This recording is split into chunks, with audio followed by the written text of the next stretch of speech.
Today, we're talking about what's available to you when you let go of that belief. So, I want you to imagine for a second the belief that you no longer want to believe, the belief that you're like, you know what, if I really let this go, like things would really start to change. I would start to feel differently. I would start to show up differently, and I would start to create different results. I want you to think about that belief. Now, I want you to spend time in not having the belief. What is that like? Like, if you don't have the belief, what are the things that you no longer do? If you don't have that belief, how might you show up? How might you feel? What results could you create? Because we want to start showing our brain that actually not having that belief would be beneficial.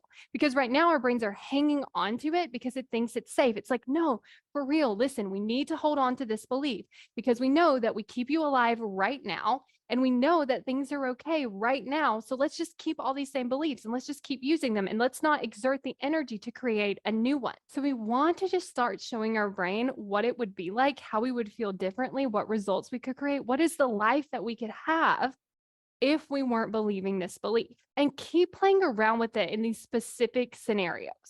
Like when you wake up in the morning, if you weren't believing this, would that change that? When you're showing up to your work, if you weren't believing this, would that change that? I want you to think about some of the beliefs that you really have taken as part of an identity. Like maybe I'm a procrastinator. Now, what would happen if you didn't believe that about yourself? Maybe you would start showing up and getting things done. Maybe you wouldn't put things off. Maybe you would just show up, get things done, and have things taken care of. And so looking at that, like what are these beliefs that you have really took as like who you are? And what if you didn't have them? What would be different about that? Because then when you start to show your brain, like, okay, we would actually be better off if we didn't believe this. It's safe to not believe this. This is what could happen. This would be okay.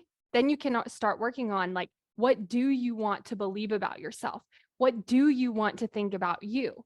How do you want to show up? What do you want to believe? And then you can start practicing that. What is it like when I'm believing this belief? What is it like when I've let that other belief go and I'm stepping into this new version of me with these new beliefs? And also tapping into that feeling. Like when you're believing this new thing, when you've let go of this old belief, how do you feel?